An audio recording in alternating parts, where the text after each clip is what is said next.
Brilliant. Really, really excited to be here. So yeah, we're just going to kick it off.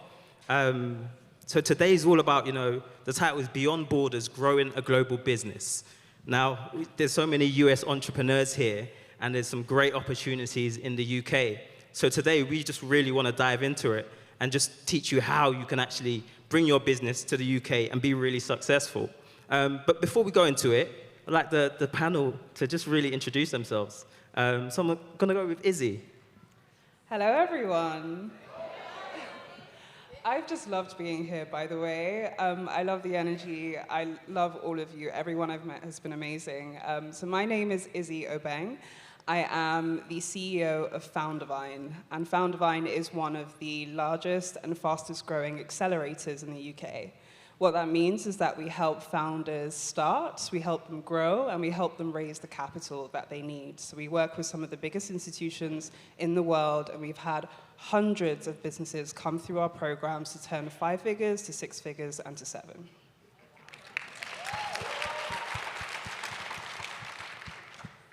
Hey guys, my name's Jamelia Donaldson, and I'm the founder of Treasure Tress, and Treasure Tress is UK and Europe's largest product discovery box for curly hair products. So what that means is that we help curly consumers discover new brands, and we help brands penetrate the UK market, get their products in retail, and get them in front of consumers. So we started as a subscription box, and we quickly developed to begin to explore data, release white papers and trend reports to the industry, and we've also played around quite a bit with concept stores and brick and mortar, where we've attracted over 300,000 visitors. So we have a lot of fun in the beauty space, but I'm really, really excited to talk about product and how you adapt product to fit the UK market.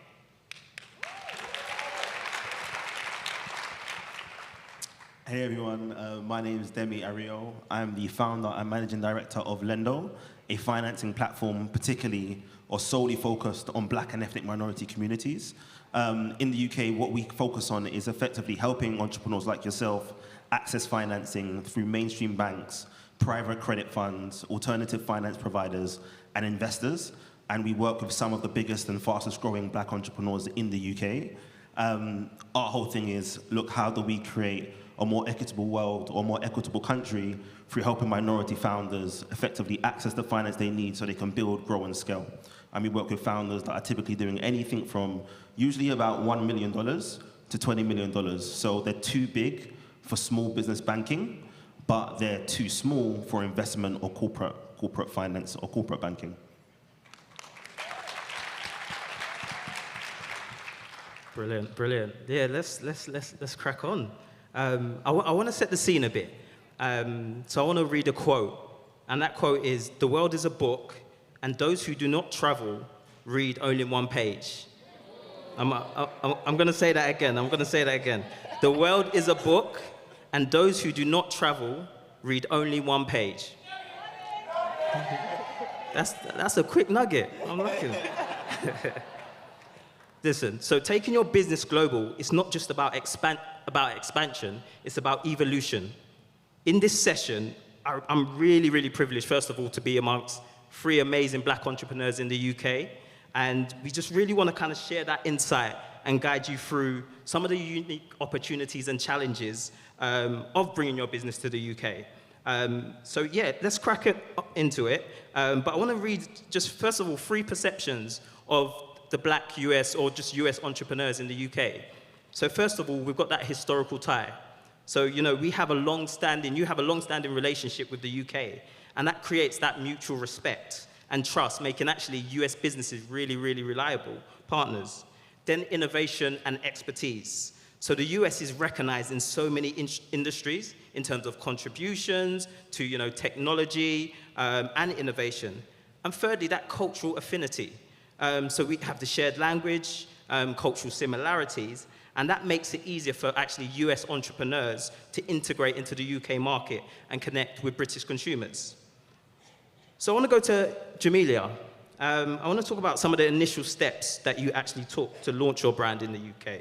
Can you kind of give us some, just some advice on how to do that? Yeah, sure. I think one of the most important steps that I think has been mentioned here a few times this week is about that market research piece. So understanding that when you enter the UK, you are entering a new market with completely different consumer preferences. So there are some really striking differences between Black British consumers and African American consumers. One example being that African American consumers, almost 50% shop at supermarkets. So that's your Kroger's, your Publix, your Target. Whereas in the UK, only 1% of Black consumers shop at supermarkets for beauty. And so it's those insights and that information that you need to keep in mind when you're entering the market. And I love what Lamar has said this week about pivoting and about businesses never being too fast to fail, because we actually have seen businesses try to come over from the US to the UK and vice versa and fail because they haven't paid attention to the market and to consumer insights. So market research is an excellent first step. Social media, I like to refer to it as free eyes, because you are able to draw attention to your brand. But then following up social media with leads. So landing pages, collecting data, and then fostering a relationship with the people who have completed those forms, and you now have their data. And one of my favorite quotes is by Steve Stout, who said that marketing it should not be a monologue, it should be a dialogue. And I think when you have insights from consumers, you're actually able to have a conversation with them, get to understand them, get to know them, so that you know how to better serve them, versus just speaking to them, throwing information at them, throwing US marketing at them when they're actually UK and they want to be spoken to slightly differently. Love that, love that. I'm going to jump in here as well and just talk about UK Black Business Show and how I started it. And also we run Black Tech Achievement Awards as well, which we launched in the US this year in February in Times Square. So I think with just any business is identifying that need.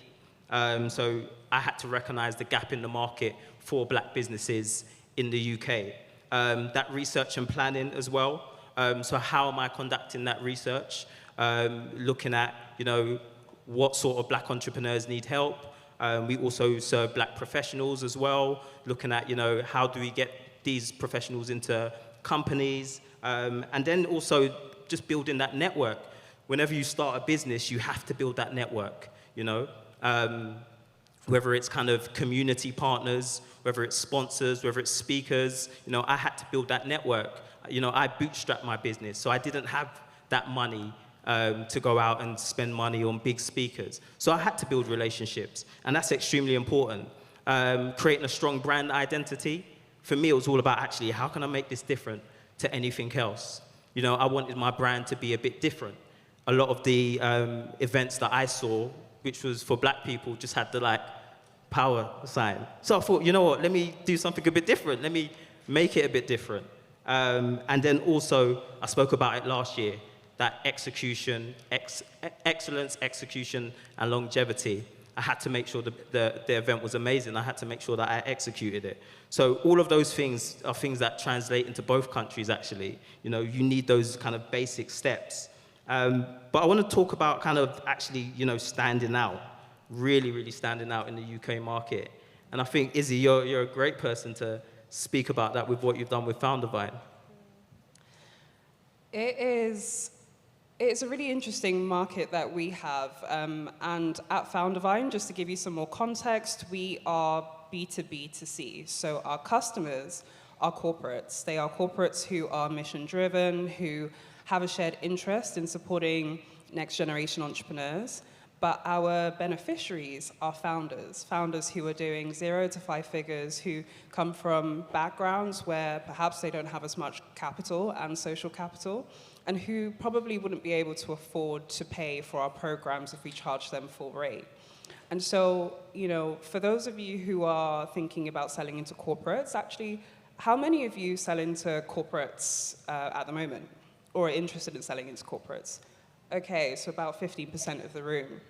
So we have found that there is just so much money to be made in finding alignment with corporates or corporations, and making sure that you can build a value proposition that is also engaging for them. So I'm a big fan of making sure that as a business you have multiple and diverse streams of income. And so we have our B2C offering for our founders, but importantly, we have that B2B offering for our corporate partners. And I truly believe that if you can shape your value proposition in a way that's attractive to corporates, there's endless possibilities in terms of collaborating. And you might be thinking, I'm not really sure how my business translates into something that a corporate would be interested in. But the reality is that there can be so much alignment in different ways. And so for us, we know that the businesses we speak to are really interested in having more small businesses and more diverse-led businesses in their supply chains. So maybe sometimes there's a misconception that you have to go in through the corporate social responsibility teams of these companies if you are selling something that is impact-focused, if it's focused on diverse communities.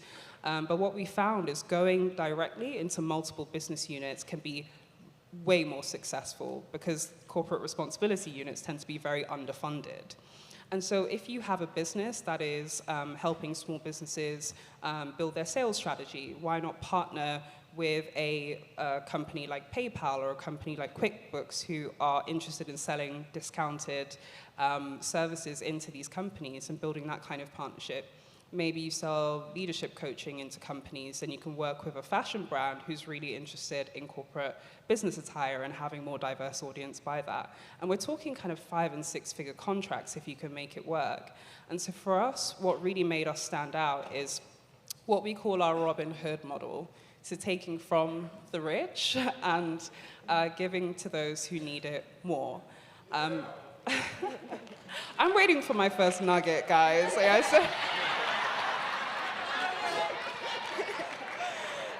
You've made my week. I'm going back home with a nugget. But no, figure out what that proposition looks like and play the long game with it. So if I had to share what makes us different is that, we are first and foremost an organization that helps founders to grow, yes, but we are also advocates for change in the startup space, in government, in industry. And so we are in the boardrooms, we are in government, and we think that's super important because, I always say that if you are not at the table, you are on the menu.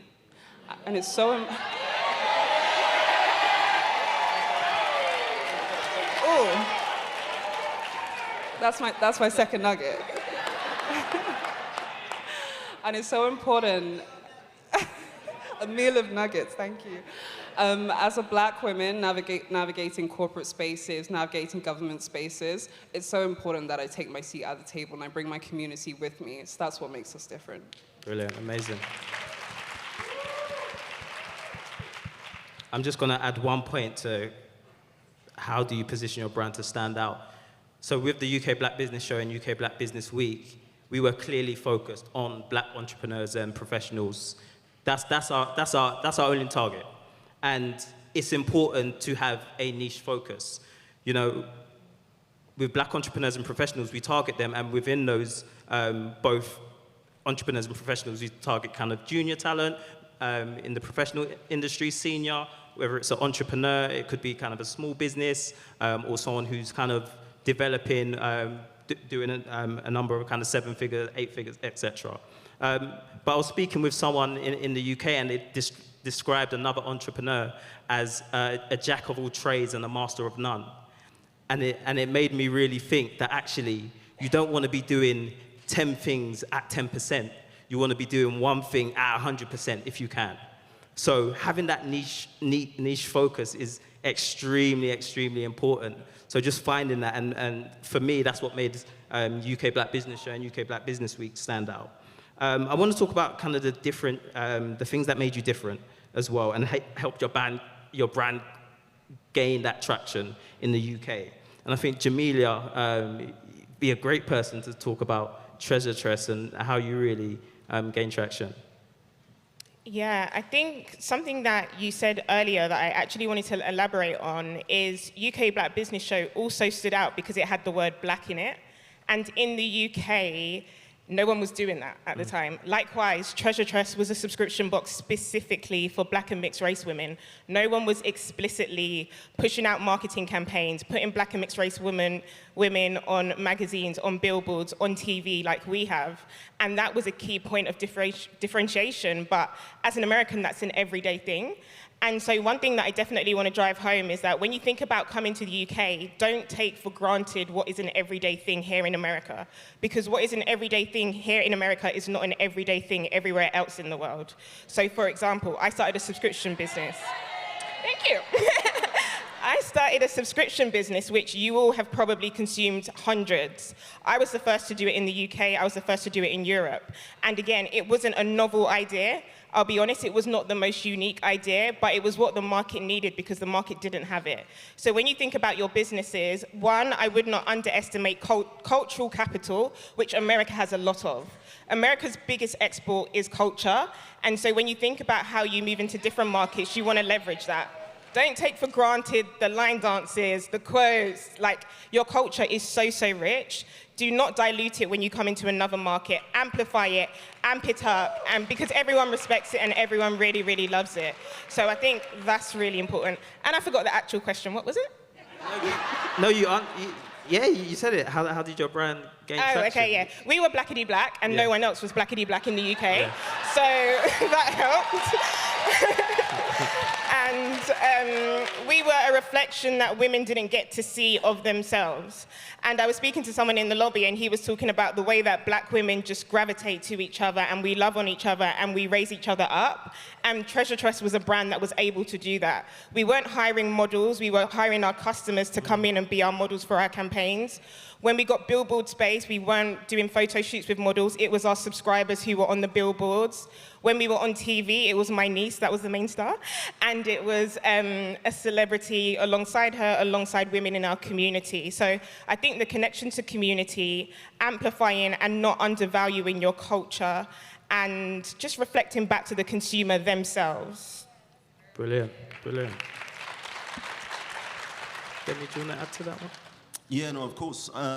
So for us, I think brand authenticity, or I'll probably start with market positioning. So, I mean, finance is very much a Caucasian space when you go into certain rooms, particularly in the UK anyway. You find that the black financier is not very prevalent. So for us to kind of start a finance business in the UK and have a start with a black face like mine, it was very different, and I think just being different was what made us stand out. And I think that's something that you should make sure you bring to the UK when you come. Your difference, like Jamelia said, is your power, if that makes sense. I mean, even though in the UK we was a minority, because we was online and we was getting traction from all over the world or support from all over the world, we was a global majority. So we didn't mind saying that this is a black finance company or we're focusing on black and ethnic minority communities. So I think that was one of the key things that helped us stand out. Just us being different. And then I think secondly was authenticity. So bringing a face to finance. I think finance is very faceless. And when we started, it was, I mean, I remember perfectly doing market research and looking at everyone else in the space, and none of them had a social media. None of them had the founders or the managing directors' faces on social media. And it was as though you couldn't speak to the person that you was trying to work with to get finance. So when I kind of added authenticity of my face and also team members' faces to our social media, the events we went to, I think people really resonated with us being slightly different or quite different. And that was two of the things that really, really separated us, I would say. Brilliant.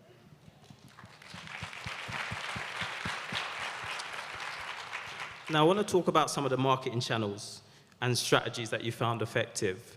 So for anyone who's from the US, if they're going to come over, it's important for them to know actually what are the best strategies, what are the best channels. So yeah, keen to find out. I know Jam, you were keen on kind of giving some insight on this. So. Yeah, I would say that the marketing channels pretty much reflect those here in the US, but I think you do tweak them slightly to fit the UK. So one of the things that I learned quite quickly was use influencer marketing, use social media marketing. But I realized that the really big influencers, so the macro influencers, were great for traffic and great for awareness, but not conversions.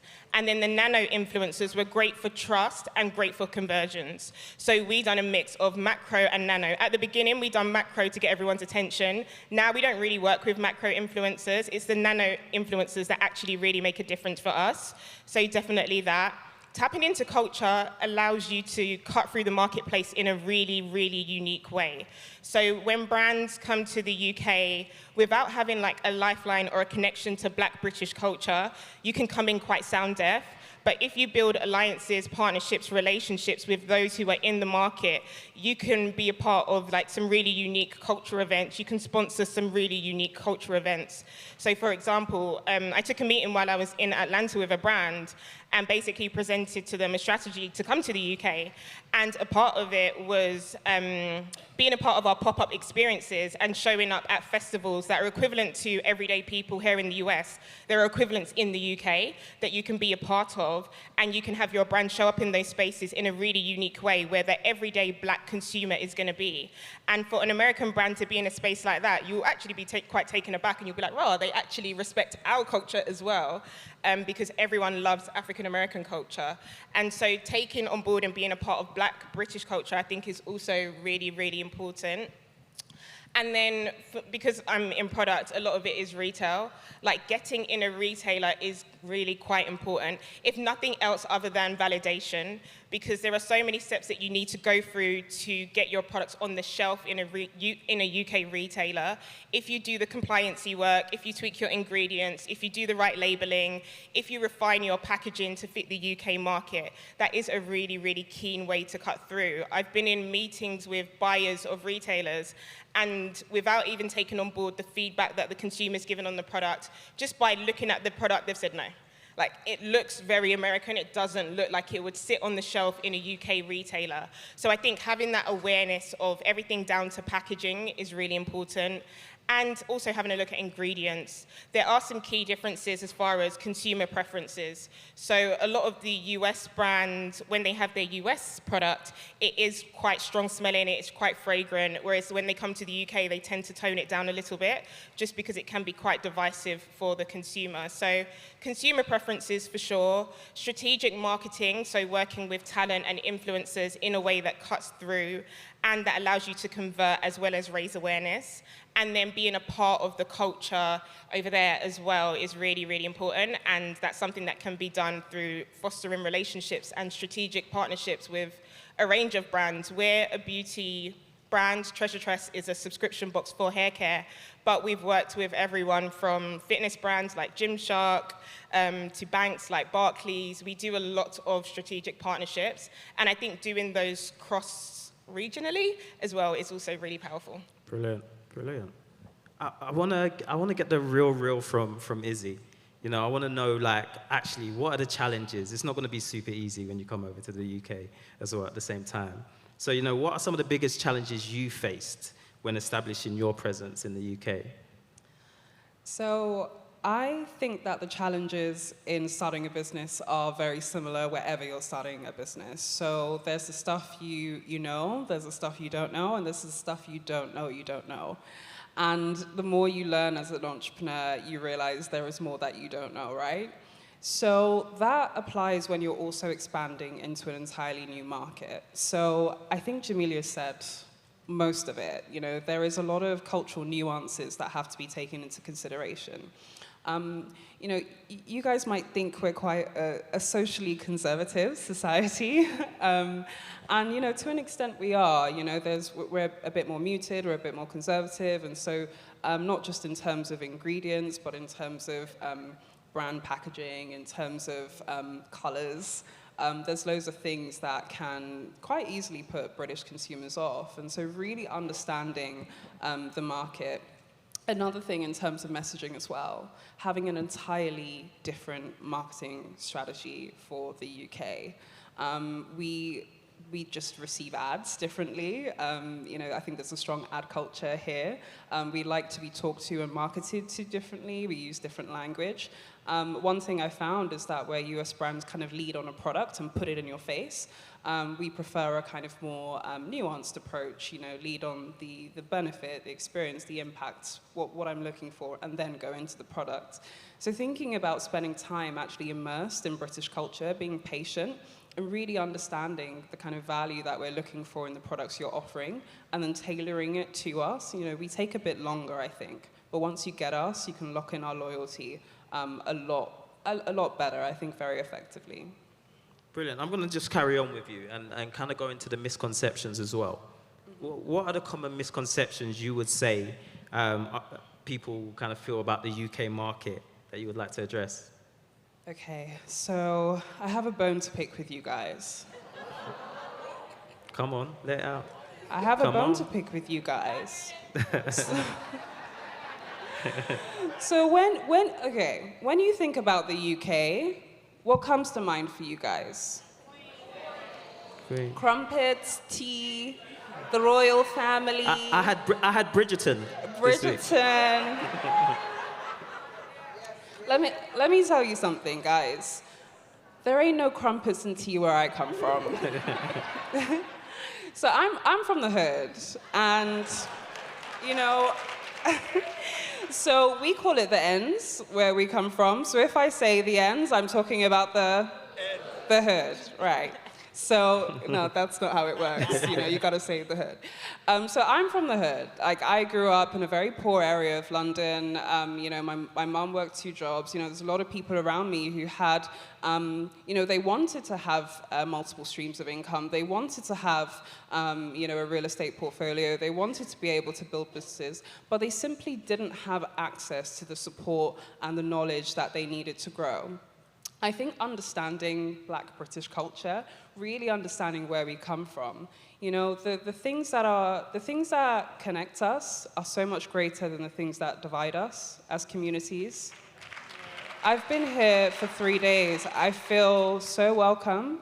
I feel so connected. I feel like I'm part of this family already. Invite me back next year. And that sense of connection is what you're going to bring to the UK. But the thing is, you guys, what you're doing, I would say in some ways you are years ahead of us. So if you're a company and you're offering coaching, consulting, services, products, I'm telling you that there's 2.4 million Black people in the UK who would probably be interested in buying your product. So come, actually immerse yourself in our culture. Jamelia mentioned taking part in expos, taking part in conferences. We run a conference called Founder Fest every year where we bring together founders, investors, government players. We bring people from all over. And we have, this is a quick plug, but we have a form that we use to kind of capture potential speakers. And I would love to have some of you join us next year and share your experiences. Honestly, there's so much value that you can add, and if I've been here 2 days, and I'm leaving different. Like, you can't talk to me the same when I go home.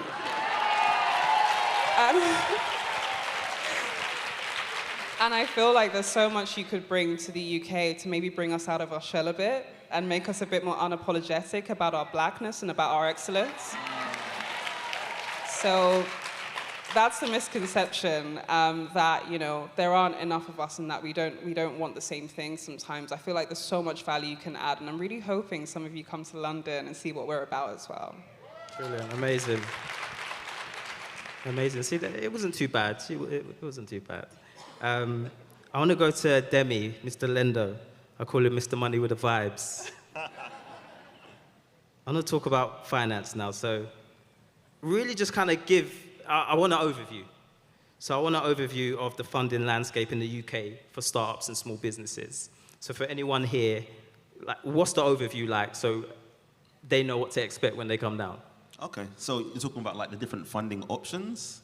So where they can get finance? Yeah, just the whole landscape in general. Okay, so I'll start with how typically startups, so very small businesses that are starting up or businesses at ideation stage can access finance. Then I'll go into smaller businesses, so 6, 7, 8-figure businesses. And then maybe our team is to do some equity and startup, venture capital, private equity later stage stuff. So with ideation businesses, so if you've got an idea and you want to come to the UK and launch that idea in the UK, very similar to the US, you have a lot of these government funding programs. So I believe in the US, there are a number of programs, I think there's SBA loans, correct me if I'm wrong, but there are a number of programs you can get through the government where they'll provide you finance to launch your idea. In the UK, we have something called startup loans, which is very similar.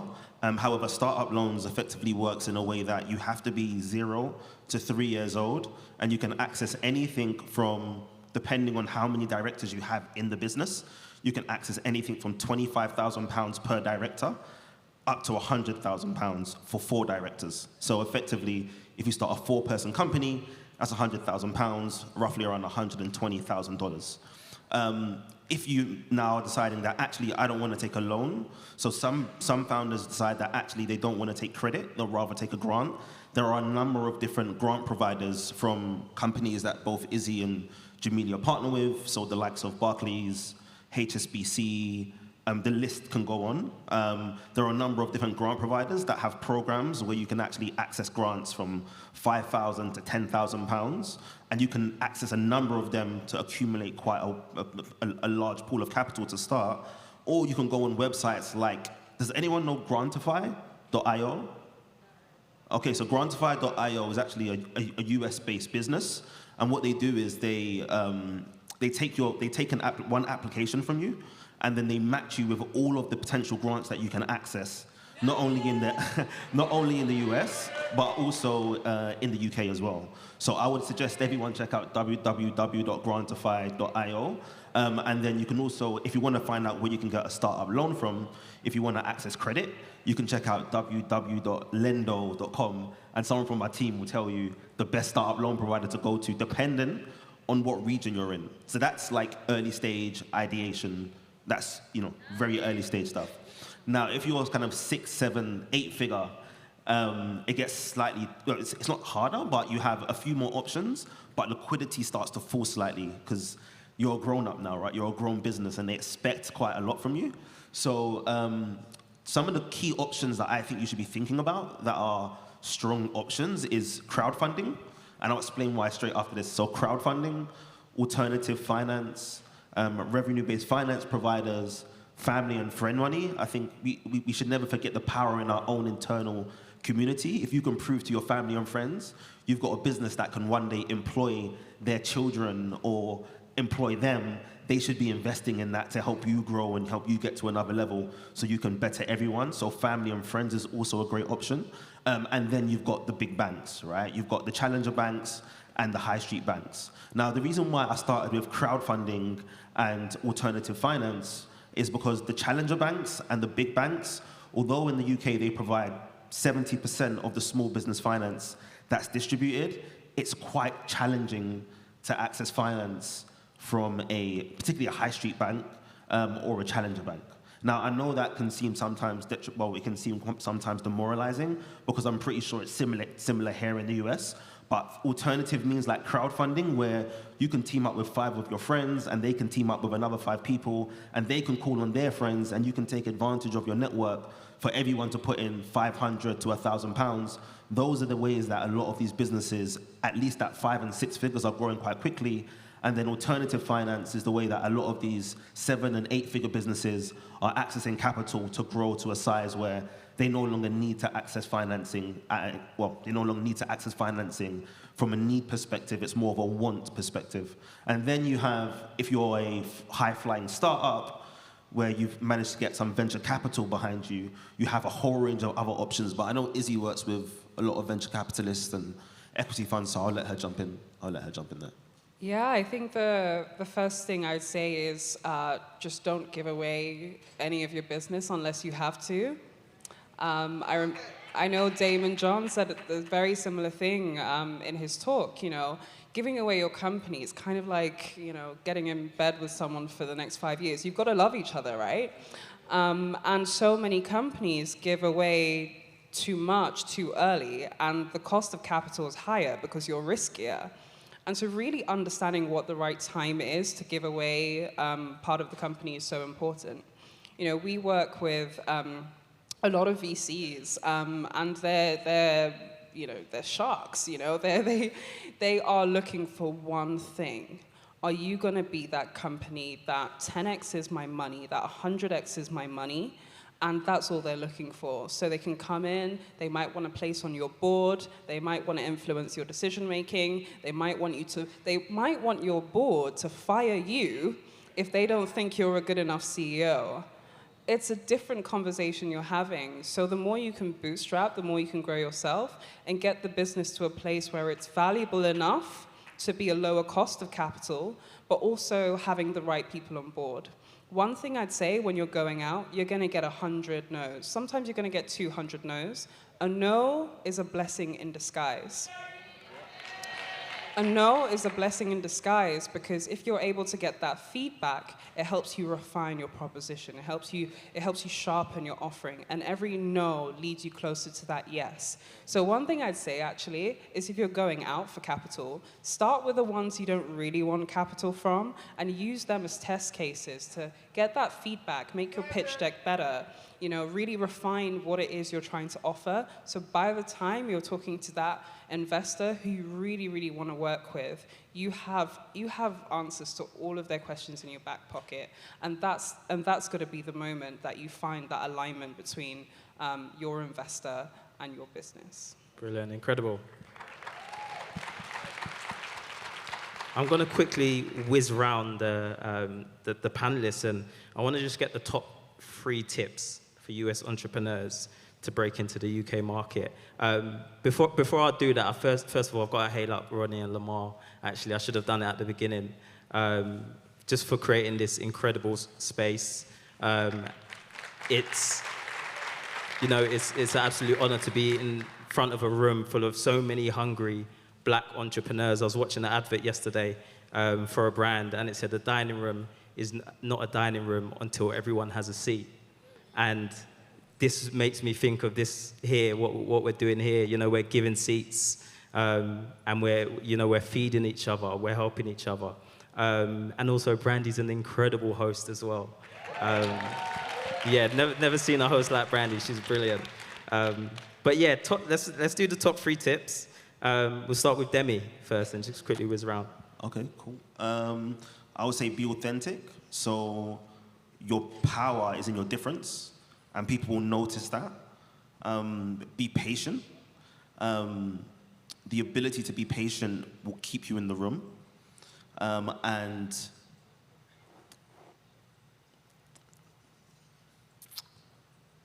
be consistent. Show up every day. Despite the no's, like Izzy mentioned, despite the challenges, just keep showing up. And like Izzy mentioned, eventually a lot of those no's will turn into yeses. Brilliant. Thanks. My first piece of advice would be stay black. Second piece of advice would be stay black. No, I'm joking. Second piece of advice would be to tune into culture, as we discussed. So explore what the British culture looks like, build relationships, test the market, do partnerships, do collaborations, sponsorships, really test and try it, and really, really listen to the consumer. And then 3, don't just limit yourself to the UK. One thing that I definitely want to drive home is that the UK is like a shortcut to the rest of the world. So London is probably one of the most diverse cities in the whole world. And Black British culture in London is empowered by Nigerians, Ghanaians, Jamaicans, and Bayesians. And Bayesians. So when you're thinking about the UK, you're not just thinking about expanding your business into the UK, you're thinking about the UK as a shortcut to expand your business globally. So when you hit the UK, you're also subconsciously hitting Nigeria because everyone goes there in December, and then they're going to be talking about your product. When you think about the UK, you're also thinking about Ghana. Everyone goes there in April. They're going to be talking about your product. When you think about the UK, you're also talking about the Caribbean. Everyone's going to be there over the summer. So don't just limit your thinking to it's just a tiny island. Black women are actually only 2% of that little island in the UK, but the power and the influence of that 2% is really, really strong, and we over-index on a lot of things. So when you think about the UK, don't just think of it as a small island in Europe. Think of it as a gateway to the rest of the world. Yeah, I think to really illustrate Jamelia's point, 6 years ago, I made the decision to move to Ghana for what I thought was going to be a year. And then this thing happened called the pandemic. I don't know if you remember. And we got stuck there. And 6 years later, I call Ghana home. And you can see how powerful the impacts of African American culture, of British culture is. And so I think my first point would be that there is more that binds us as global Black communities that separates us. And so recognizing the opportunity you have to not just access the UK market if you were to move to the UK, but like you said, the former colonial subjects and the children that they had and their connections to back home as well. So remember that there's more that connects us. The second thing I would say is be patient with us.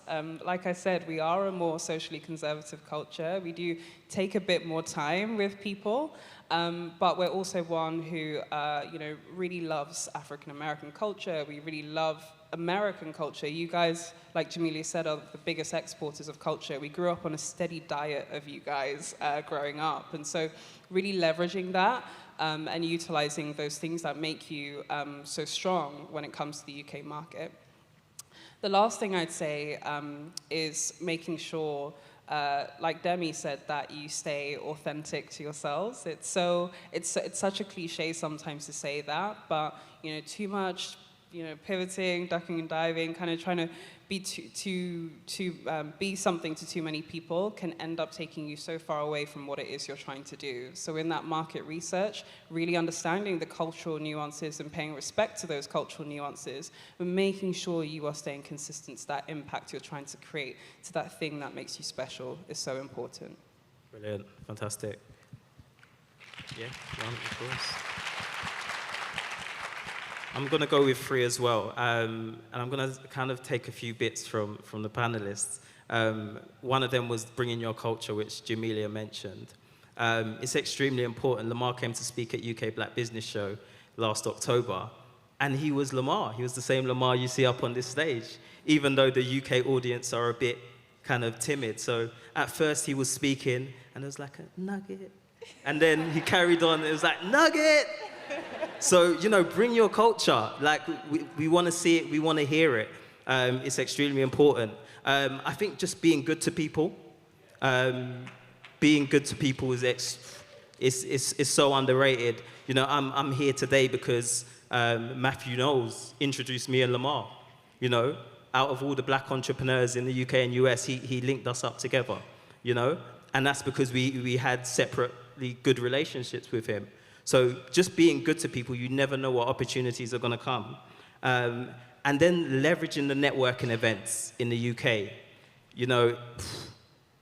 You can meet, like we're here today, as much as it's great hearing from the speakers on stage as well, it's about the community. It's about everyone here, who you're going to speak to, what you're going to gain.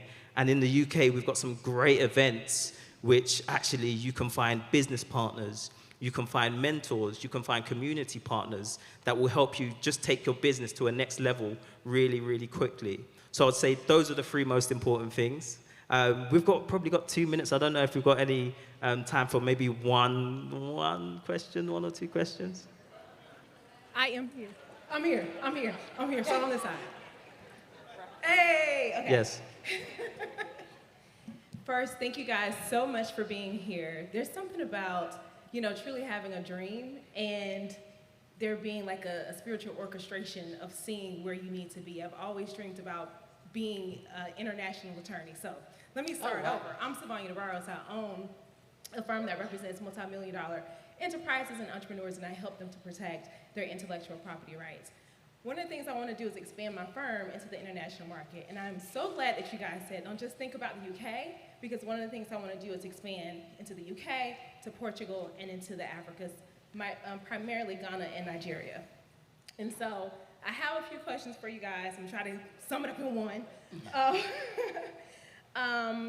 What considerations would you have for a law practice in terms of acquiring a business, and what type of self-funding should we bring with us, to avoid the the bank situation, like trying to get funding from someone else. Like if we can't do that, what's the base that we should be considering to move into this market?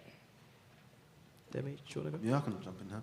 I think it's really interesting you mentioned that self-funding, because I feel as though, because you're already operating here, I feel as though you could utilize places like LinkedIn to tell case studies with hashtags that will attract UK customers or allow them to see and potentially like at least your comments, your posts, and then you could acquire them through things like LinkedIn without even having to set up in the UK. Now, if you're saying you want to set up a UK entity and charge them from that UK entity, so get paid in pounds into another UK account, then you would have to potentially set up a UK limited company.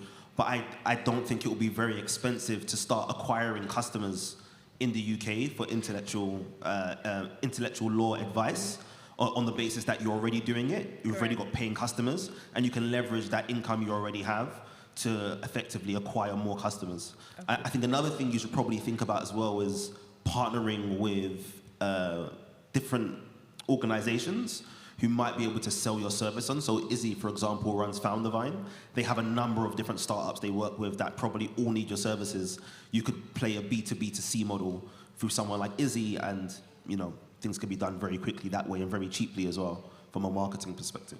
Thank you for dropping that nugget. Yeah, no thanks. I'm gonna pitch you in the hallway. We're gonna have to close up. Unfortunately, time is up, but we're gonna be around to ask questions as well. A huge thank you. It's been an absolute pleasure, and we can't wait to see you again. TSP, stand to your feet and give them a warm thank you for their 20-piece nugget. I'm not in a mood, 'cause my flight delayed.